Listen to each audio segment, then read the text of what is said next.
So this is going to be a brief response to something that transpired on a recent episode of the Drunken Peasants podcast.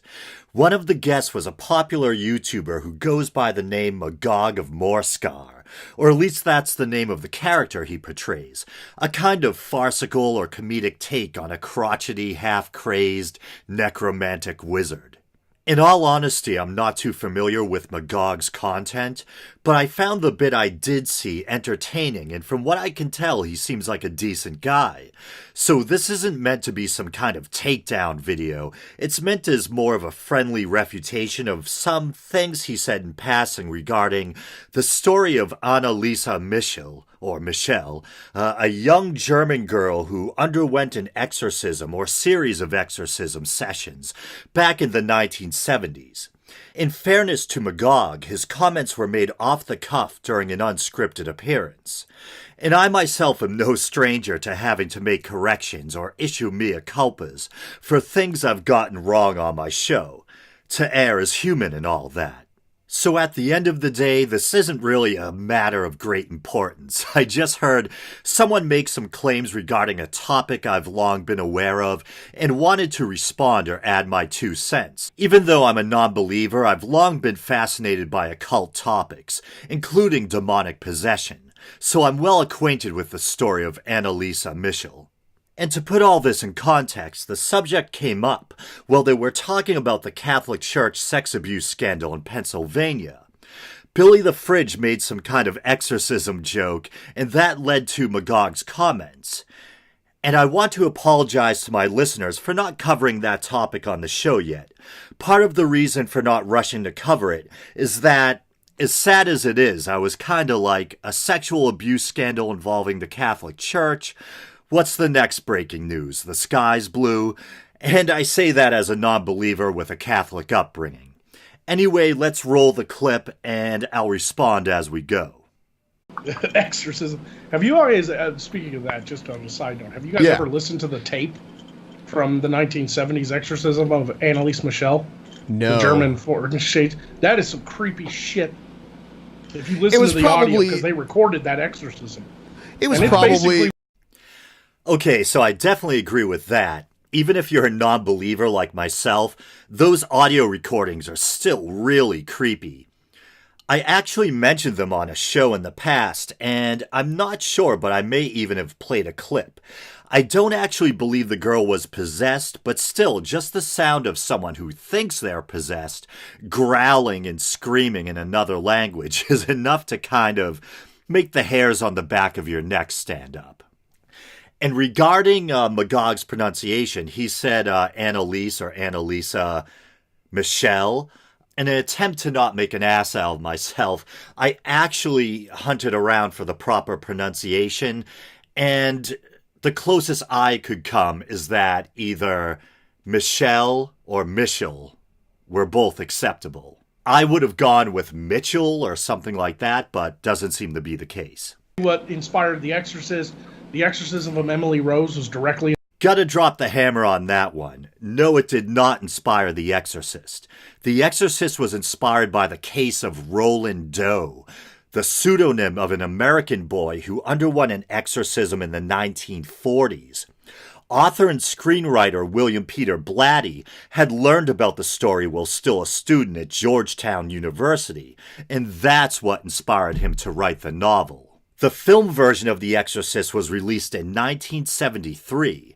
The exorcism of Anneliese Michel or Michel took place a couple of years later, beginning in 1975, lasting 10 months, and ending with Anneliese's death in 1976. Inspired by the exorcism of Anneliese Michel. But find those original tapes and listen to them. That is some... Ooh, that'll send chills up your fucking spine. That girl's fucking speaking in tongues and all kinds of shit. It was probably like epilepsy or so. I'm sure there's some kind of explanation for it. Ding, ding, ding. Ben wins a Cupid doll. At the age of 16, Anneliese was diagnosed with psychosis, brought on by temporal lobe epilepsy. Not long after, she had also been diagnosed with depression. After years of relatively unsuccessful psychiatric treatment, her hyper-religious family came to the conclusion that she must be demonically possessed. In fairness, she also did have visions of demonic faces, hearing demonic voices, etc., but obviously these could be symptoms of psychosis. The prolonged exorcism that ensued eventually ended with an emaciated Anneliese succumbing to starvation and malnutrition. She weighed only 68 pounds and her knees were broken due to continuous genuflecting. Her parents, as well as the 2 Roman Catholic priests that carried out the rites of exorcism, were all found guilty of negligent homicide. She spoke Syrian Aramaic, never studied it. Okay, now Magog makes that claim with a fair amount of confidence. I tried searching the net for evidence that Anneliese spoke Aramaic, and the best I could come up with were quotes from the script of The Exorcism of Emily Rose, a film, as Magog rightly states, was directly inspired by Anneliese Michel's case. In the climactic scene of the film, the character of Emily says in a Syrian Neo-Aramaic language, according to the script or movie quote, "I am Belial." Both the real Anneliese in audio recordings and her sensationalized film counterpart, Emily Rose, claim to be inhabited by a villainous rogues gallery, including Hitler, Nero, Judas, and even Lucifer himself. Sounds like quite the party. From what I can tell from scouring the web, including online message boards, it seems some have blurred the line between the movie and the actual account, claiming that Anneliese spoke in Aramaic like her film counterpart. From what I can tell, this isn't the case. Some allege she did speak multiple languages, some long dead or previously unknown to her. But if this was the case for the sake of argument, her speaking in tongues doesn't appear to have been captured in the recordings of her exorcism. From what I can glean, the audio, unsurprisingly, is entirely in her native German. Anneliese may or may not have known or spoken Latin, but even if that were the case, it shouldn't be too surprising, given her devout Catholic background. At least one person on a message board claimed that the judge in the case ordered the tapes of her speaking Latin destroyed. The same person also invokes the New World Order, so take that for what it's worth. Well, that's weird if that's true. Yeah, what did she say? I mean, it could have been a hoax, for all we know. Yeah, who knows? I mean, but at the same time, I mean, it is genuinely creepy. There's a reason why that's a whole movie genre now. Sure, the horror movie genre broke off. There's like a whole horror genre of exorcism, like demons and the Catholic Church and that epic battle between heaven and hell, you know? That's true, the whole exorcism thing has been done to death in modern cinema, but in my opinion that stems from the success of The Exorcist, not the Anneliese Michel case.